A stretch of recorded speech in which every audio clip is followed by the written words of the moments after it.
screen, yes. Sorry. Excellent.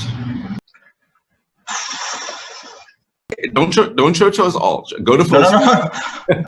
Something messed up. Yeah, okay. Okay, we saw the project. We can see the next one. Hello, everyone. Good morning. Thank you for joining in. My name is Shubhodip Maji. My thesis is proposing a vertical neighborhood in Berlin. Like modern cities, they are losing the ability to design according to the human scale.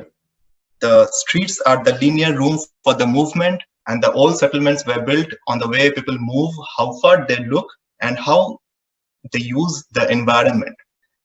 In the course of research, it is found that the most ingredient of the human happiness isn't money or even food, but it's a social connection. A happy city or a happy neighborhood is a social neighborhood. And in these recent pandemic situations, the closed neighborhoods, they performed really well with their mental stability.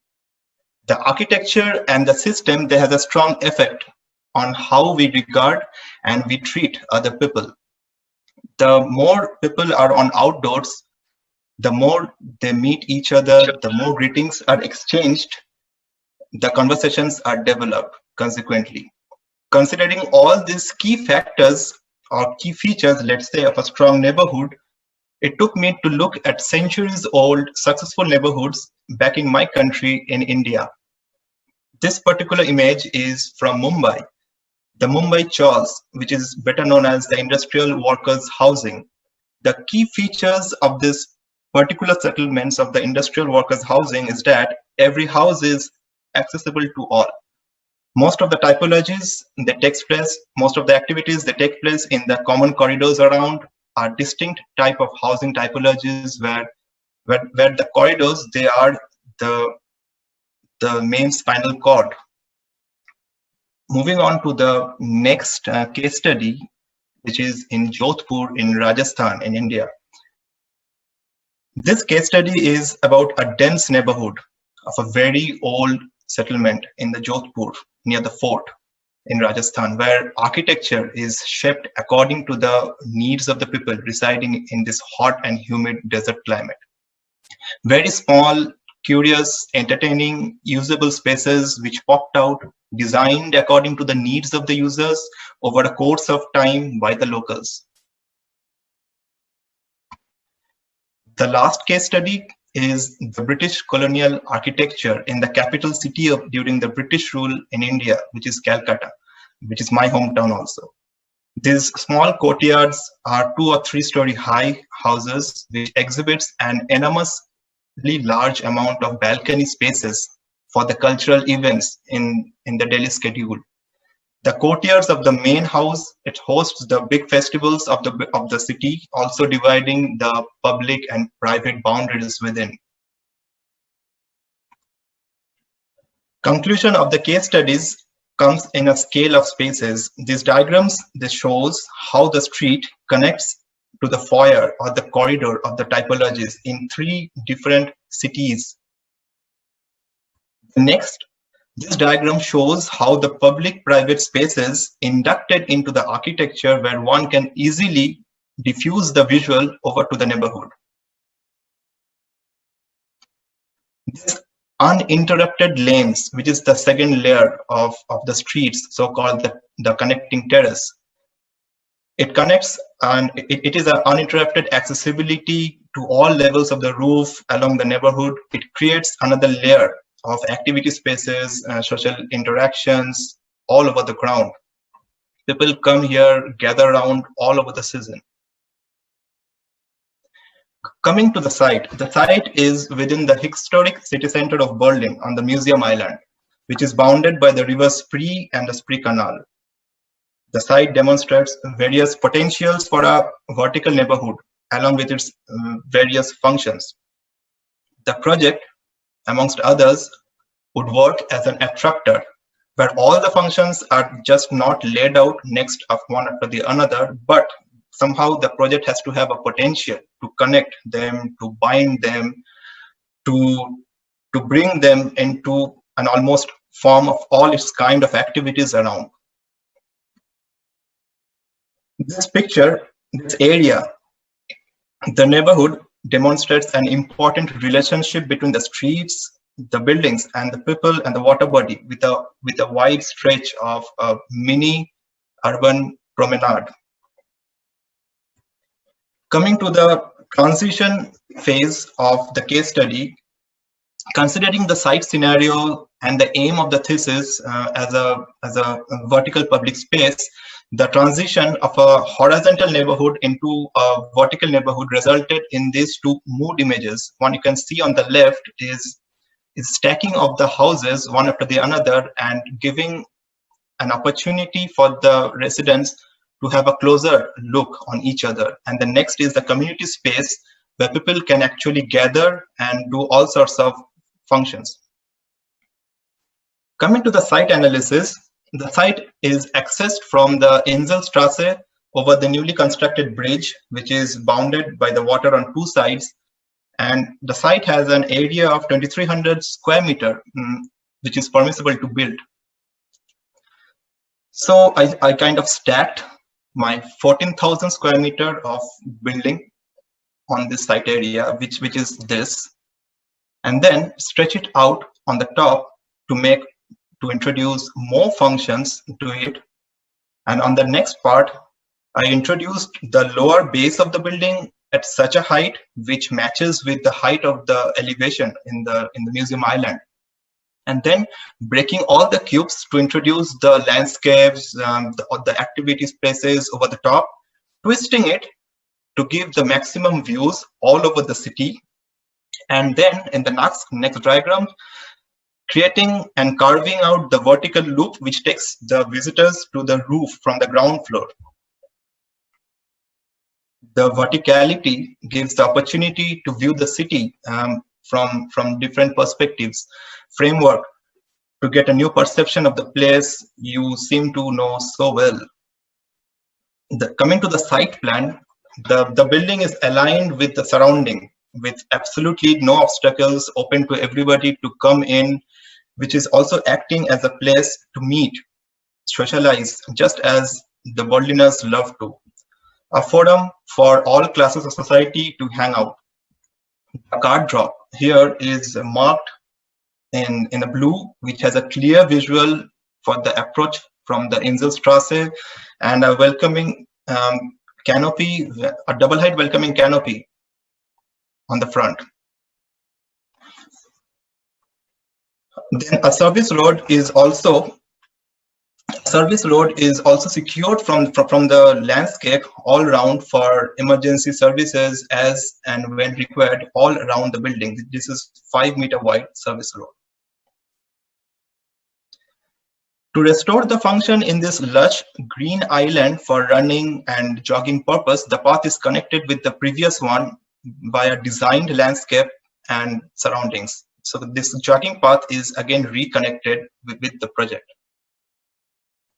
Stacking of the programs functions, they are stacked in a hierarchy from the ground to the roof. The broader base being the commercial and the public plaza with all forms of eatery and hangout corners, while the residential is basically a linear simple stack of curved boxes which are curved very uniquely to introduce the main vertical spine, which is the staircase here. Creating the loop of the project, as the case study suggests, a continuation loop along with the private public gradient in the neighborhood is solved by the help of landscapes on the ground floor touching the water. So basically you can see the landscape is touching the water, and it's a continuous loop which is taking you all around the building to the top floor and reaching down by the elevator again on the same path. It's an uninterrupted staircase to the roof. Once you go up, it starts to unfold gradually, giving a new dimension to the quality of the spaces over the sky. Coming to the ground floor with the supermarket and the lift in the main foyer, once you get a drop off, you come inside. The ramp is 2 meter high. So there is a pedestal for the foot of the building, which is 2 meter high. And this is the main foyer of the building. You have accessibility to the supermarket. You have accessibility to the lift bank. The ground floor is also associated with a restaurant and an alfresco, which is in the backyard of the building, overlooking the lush green plaza by the Spree River. The landscape pattern is inspired by the shadow pattern over the ground, which is created by the building mass here. So this is a sketch from the canal side. To break the monotony of the base, which is sitting on a 2-meter high pedestal aligned with the river edge, gives me an opportunity to introduce a connection to the first floor through a colonnade. So there is a colonnade here, and I tried to introduce a connection with a multi-use staircase. So people actually can sit, people actually can spend time all over the day. There's a no barrier. Anyone can come, sit here, hang out on the ground floor, on the first floor, on the main plaza overlooking the river. The first floor, the tower being such a huge space, needs variety of space to explore, obviously. So spaces are actually not restricted or not strictly defining their functions, but it gives a liberty for the users to use it on their own, which means it's like more homely atmosphere. This particular community space is designed as a raised green platform, which is guarded by very high glass walls for the windbreakers, because Berlin is very windy sometimes and you cannot sit in the open. So all around the year, people actually can use this space for multiple and extensive functions here. Coming to the roof of the podium, this roof of the podium is a space for urban farming activities, which is at a height of 20 meters from the ground, which is an approximate height of the museum island museums. So encouraging people to participate in this community urban farming and of course self-sustainability. The journey to the residential part, it starts from this terrace onwards with a very critical composition of the staircase, which takes you up from here to all the projected balconies at every floors. The units, they're designed to have a direct accessibility from this extended staircase balcony, and there are 2 units which are directly accessed from the elevator bank.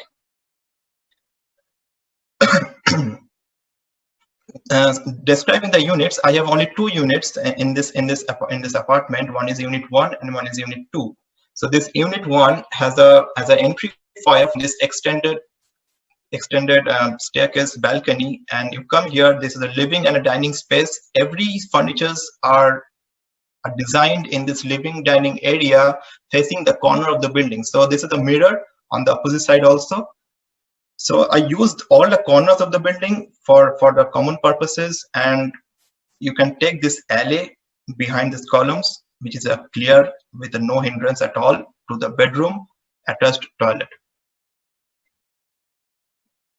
All these activities, all this staircase, all these neighboring connections, they are connected with this typical composition of the staircase, which is the front-facing, close-knit neighborhood concept, I might say. It helps residents to have a look on the neighbors, visually connect them physically. The staircase will also be used by the visitors who will be exploring these vertical spaces around the building. On traveling 4 floors, the staircase pauses at this activity terrace for the kids and also for the adults. While the kids, they are actually exploring this open area, which is crafted with little rubber contours and foot splashing water bodies. The games room beside is an ideal location for the parents. Which is a space for let's say gathering in intermediate levels across the high rise. The next level, this is a space for learning and exploring the hobbies, which takes the entire half of the building. So this is the entire space which is dedicated for for let's say libraries, yoga center, art studio for art lovers, overlooking the city of Berlin at intermediate floors. This plan is an exact mirror of the previous floor plate, again with 2 units opening on the staircase balcony and another 2 units accessible from the lift corridor. The aim was to keep the typology at a very bare minimum to regulate a very smooth service all around the building, including the public accessibility to the top. Again, on this activity floor, a mini jogging track with a small mini golf course on this terrace with an attached gymnasium will allow all fitness enthusiasts to explore the space from such a great height. Now, reaching to the last layers of the building, which is Sky Bar. The Sky Bar is at a height of 190 meters from the ground. This bar allows you to experience an outdoor and an indoor facility with a landscaped roof guarded with a high curtain wall. So you can actually sit here, use this portion without being blown out with the wind, strong winds. This is an entire experience over the sky, over 190 meters high. The last level is the topmost point of the tower is where the vertical journey actually ends. It's the highest roof garden in Berlin, which is serving as a viewing deck over the city of Berlin. The elevator takes you directly down to the ground from here.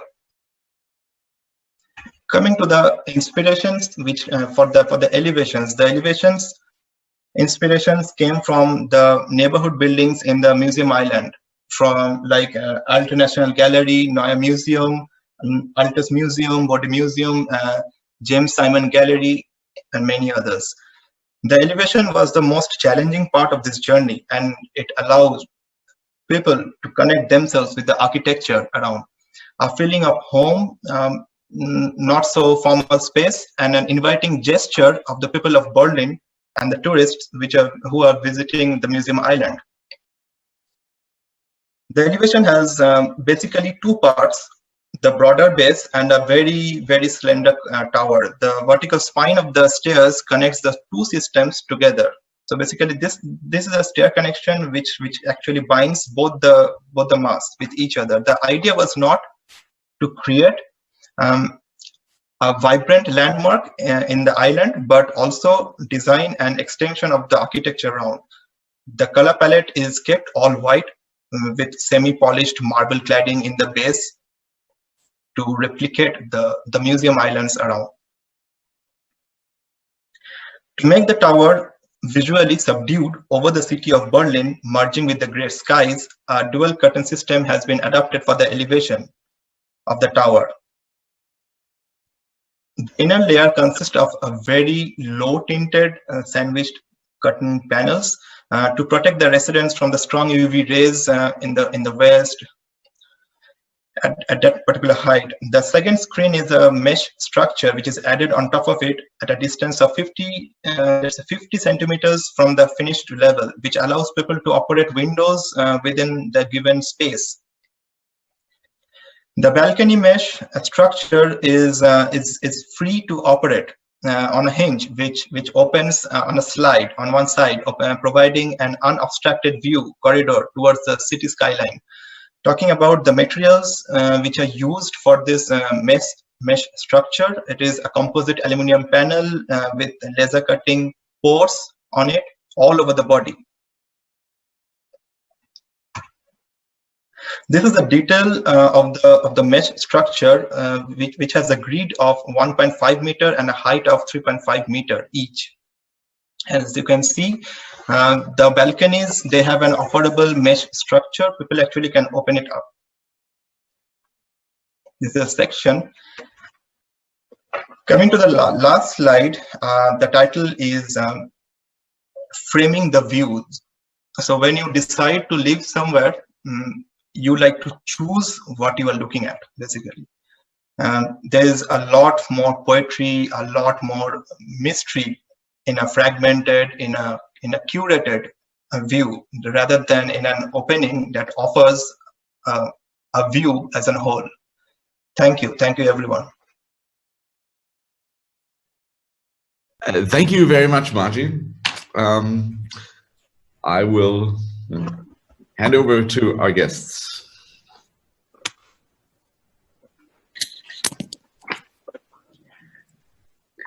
Okay. Am I the only guest? And Ivan is here, right? And you're two. And Nacho. Yeah. And I'm not a guest. I'm a second advisor.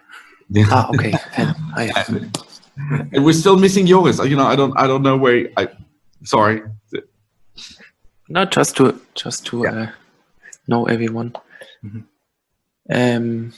Yeah, thank you very much. Nice presentation. Is it like you did all the hand drawings, right? Yeah, this is also hand drawn. Have you been to Berlin to visit the site and see the context, or? Yeah. Ah, okay. Because. But that was 6 months before.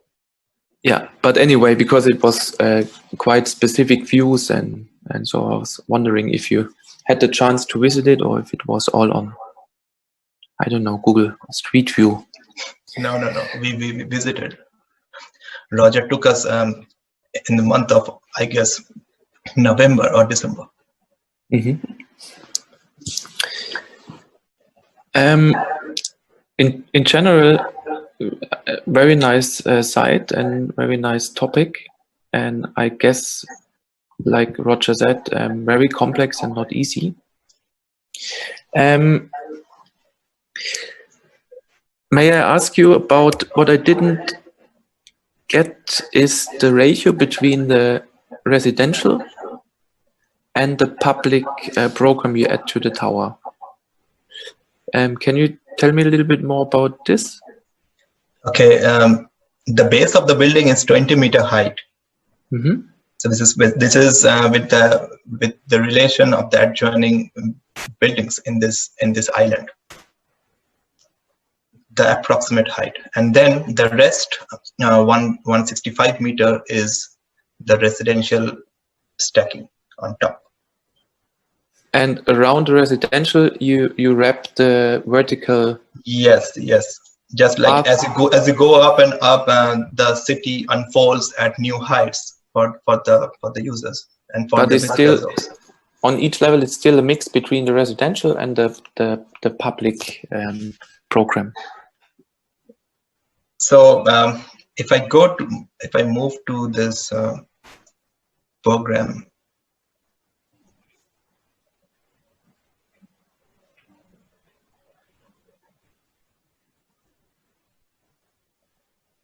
oops, where is it?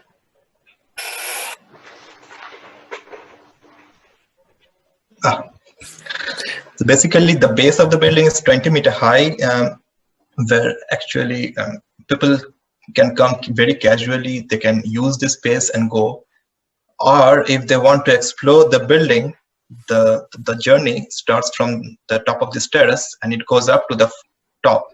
But if you talk about the functions which are spreaded, the base of the building just here is the rented apartments. So basically, people can actually come, stay for a couple of days and go. And once you go up and up, the privacy gradient increases. I tried to increase them. In the intermediate levels where there's a connection to this open terrace, there are the common facilities, such as all the libraries, the music room, the gym, all the games room. All these functions are stacked on this intermediate level. So once you reach across a level, you have the access to all these facilities. Again, you cross the level, you have the facilities. So this is our neighborhood, and the users will be there. And this is again a neighborhood, and the users will be them. So you don't need to take your kids all around to the top of the floors, like let's say 30 floors up to play with other kids. So basically, you have everything within reach, which is like 3 or 4 story up and down. It's a very close proximity. Kids can play here. The parents can use their time on this part of the spaces. Basically, it's a mixture. It's a place for a gathering. Yeah. Even when you come to the base, the same thing happens. You get a lot of friends. People can actually come sit here, because after 5, let's say, the museum island has no such functions to deliver. People actually can come here. They can spend the evening. I have food courts. The supermarket is affordable, and then by the river they can actually spend the evening. So this is a place where there is an opportunity for the generation of the economy, because there is also a sky bar and also a pub on the top, which will be an add-on entertainment space for the visitors here in the museum island. Okay, then I got it. So it's like mostly the stacked units build a single neighborhood, and then you stack the neighborhoods on top of each other. Yeah. So okay. I think the important thing is really that you can what I really like about the project is that you can walk through these neighborhoods essentially, and that I really like that, because that was one of the ideas, one of the questions in the studio. How can you do that? Like this idea of continuous public space, and I like this very much, that you could ideally you could just walk through as you were walking through these neighborhoods. Yeah. This I really like as well. I was just wondering at the beginning, if I approximately count, it's like, let's say 1,000 steps in 180 meters. So then I was thinking, okay, is it really possible, and how will you get someone walking all the steps up? But now I understand that you have you can also go with the elevator to unit 2. The elevator and then is connected. Yeah. Now I understand. At every level. So there is no misunderstanding that everything is by the staircase. So. Can I jump in there? This is something that I was, in all of the projects you will see, we were very careful to design not to every code, but to the German high-rise code. So that every floor has access to a Sicherheitstreppenraum. Yeah. And every floor has access to an elevator, to at least one elevator. So this is definitely up to code. Each one. I saw this.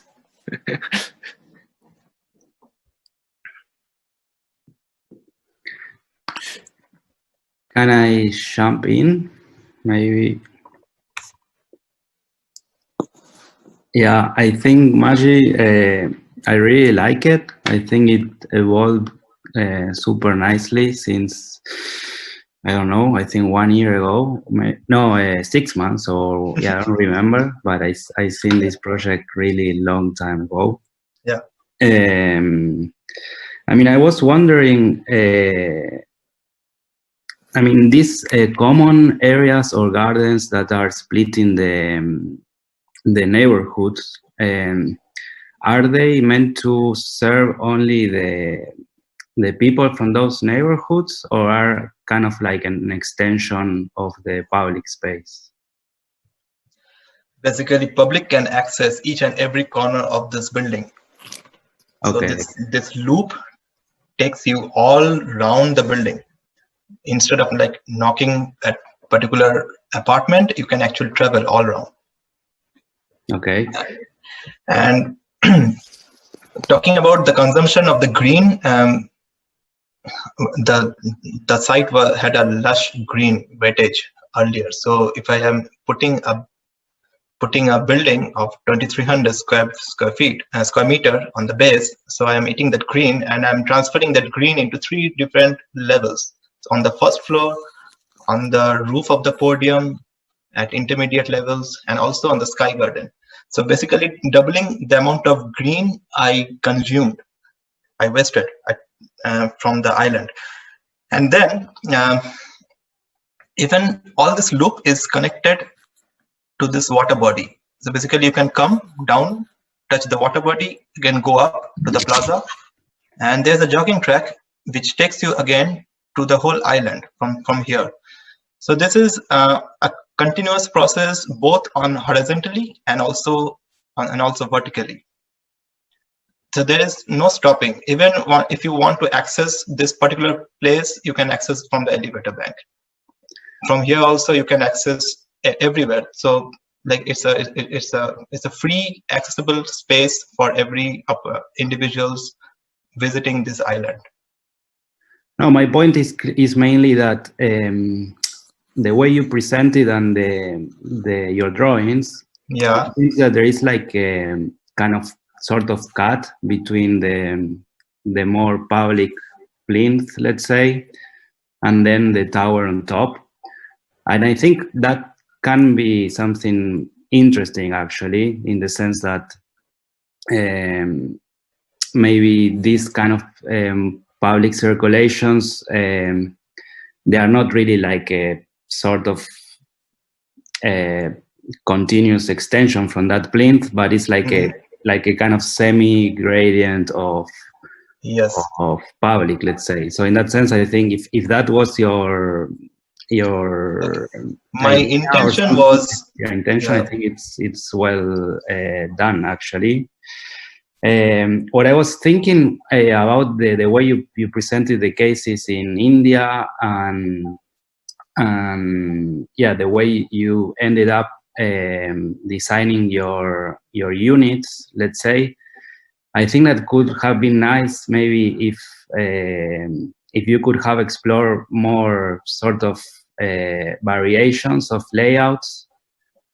So you really reinforce this idea of many different people together living together there. For example, maybe you have a family with 5 kids, and then you have like I don't know, an apartment that is 3 rooms. Then you have like a studio for a student. So you get this kind of diversity that a neighborhood always have, because in your case, each neighborhood also looks kind of the same. I mean, I know that it's really like a lot of work, and for sure,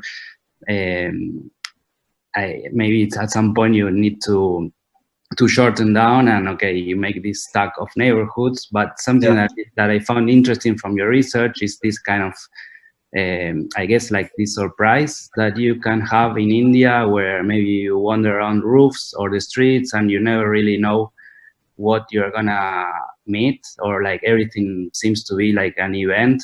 In your stacking of neighborhoods, it's kind of, you know, more or less what's gonna happen in the next one. So I think that could have been nice, for example, to explore this sort of public circulations, maybe in a different way, or to be a bit more playful and like, I don't know, make alterations also there.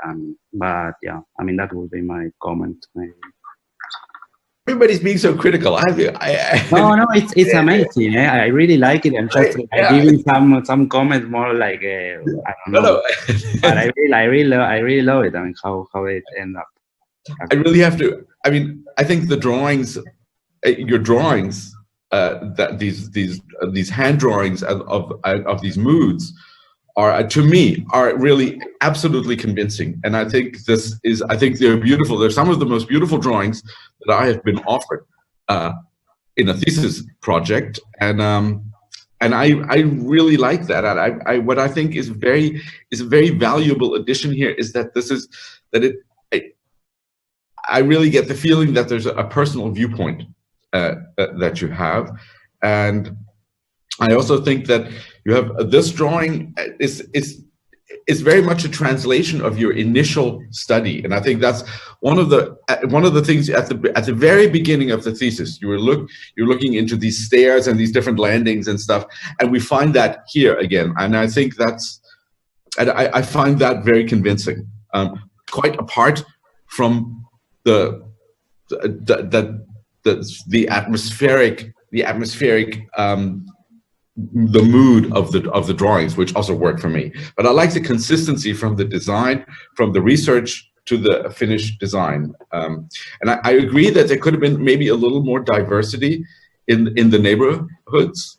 But at this, yes, but I think in a way the diversity will come through the the occupation of the neighborhoods, because there's different people living there. But I agree with you, Nacho, that it could have been a little more diverse, because the floor plans are essentially the same then, and they're geared towards like more family kind of things.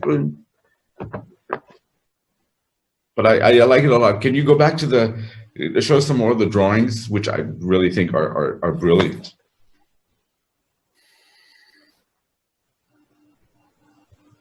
Yeah, I think that one is just.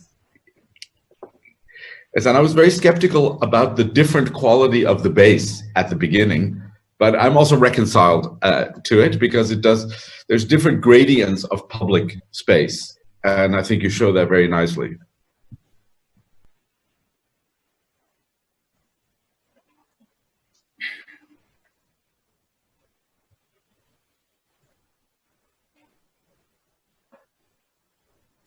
Can I say something? Just please. Okay. Yeah, we had a chance to talk a lot, and also during the elective and something. So I got to know your artistic skills. But and here they're also all your sketches are very analytical. You know, they show also the structure of the space beside its beauty, and I think it's very important kind of skill that you have to preserve and develop even further, you know. And there are several problems where you are transiting from the sketches of the scene, of what you've seen, to the sketches of what should be seen, which is still not seen in the project, you know. So there is always some kind of loss of richness which exists in the actual space that somehow disappear in the project, and it could be the methodology that we architects apply all the time. And then we expect that it should be somehow supplement through the life of the building. Maybe yes and maybe no. We don't know that. We are always guessing about that. So, and especially there is a problem when you go through the time. So you have medieval cities in India or in Italy. I mean, they're more or less very similar. And then you have the analysis there, and then you want to translate it to the contemporary city of Berlin and contemporary project. You know, it's a centuries of time in between, which is not so easy to overcome and to understand how to deal with this problem. Just for example, just to make it more focused, because I see this situation as a learning situation. So if I give you critique, it doesn't mean that I think anything bad about your project. It's a chance to learn something, you know, also for me, you know, as well as for you. And in the medieval city, you have this, I would say, unplanned gradient from public to private. You know, it's really super sensitive. You know, it's not only public and private. You have in between 10 different kind of gradient of spaces, you know, that are super rich. And all these spaces are basically creating, are taking the borders out of the city. So you don't feel the walls so strongly as you would feel in contemporary architecture. They're kind of more like a buffer zones. You know, so for me, it would be the questions, you know, how to think about the walls in today's architecture as a buffer zones, and how to find design kind of skill which will help us to create these buffer zones, how to manipulate this gradient. You know, it's a very tricky thing, and it's something I believe it could be learned, but you have to learn it, you know, through the years. It's not something that there is a recipe to do it, you know, because it really takes a lot of sensitivity within the personality to be able to manipulate all these gradients, because it's not only public and private. In Germany, it is a little bit more strict, you know, so you have regulations that are kind of respected, you know, so you have the walls, you have the doors where you have to pass through, you know, so that it's more even simple to move. So when you meet these two concepts of space, you know, it's not always that you will get successful kind of result, you know. For example, I feel success here in the bottom of where you did this gradient of public space, but at the moment when you start to go from public to private, you lose it. You know, then the walls start to appear. Then these balconies, which you have to connect all these staircases, are blind balconies. You have only the entering door there, which you have to ring and go in. Then when you go beyond the entering door, you enter again a private space. There is buffer missing there. You understand? So these are kind of, I would say, the way how you did it with a more public space, you lose it in the more private space. You know, you dedicate less time to it. I think once you start working with this buffer, you will get also this diversity, which is always there in the medieval cities, because it's more or less accidental. It's based on individual kind of additions that are not controlled by architects at all. But to allow these additions, you need to make a space for them. If you make a wall, that means that people will have to break that wall to make that space. And I think we should offer the people other solutions, you know, than breaking the walls. You know, so also I agree with this. I think the apartments and the whole structure of the neighborhood could be more diversified, and it could happen through this, I would say, control of the gradients of the spaces. I think it's very interesting I think it's very interesting, Ivan. But I think it's always difficult to go first, Margie. But I think this is definitely something that could be done in a next step. So these are improvements that could happen. But I think we also do have to realize that it is already a very complex proposal, and I think yes, there is a level of architectural sophistication that could happen in the next steps of really looking at those individual spaces and articulating them more. And maybe that's something that is owed to the large scale of the project, where you just didn't get around to articulating that a little more closely. We have to move on, but I do want to say one thing. What I found very interesting in working with you this long time, and it's something we see here, and that's kind of connected to that's what you're saying, Ivan, is that you have in your drawing and artistic skills, you have very sharp powers of observation, and you express them beautifully. And then there's it's almost a bit schizophrenic. There's another part of you, this technical architect, who is not able to reconcile these two very disparate skills. There's almost like two people. There's the engineer and the artist. And I think your big challenge will be to blend these two guys into one successful architect. And right now, and I think you've come a long way in this project, but working on those two segments of architecture simultaneously is not only is it the big challenge of architecture anyway, but it's going to be a big challenge for you also to reconcile this idea of architectural and spatial moods and possibilities with this very technical approach. And the drawings you did in the end, you know, and maybe it's definitely worth for you more to work more with that. I think we have to, but I think it really is an amazing project, and I'm very happy with the way it turned out, and so should you be. So congratulations. You graduated. Yes. Okay, great. Thank you. You get a round of applause. Thank you so much. Great. So we now have, believe it or not, I think Yogis just won.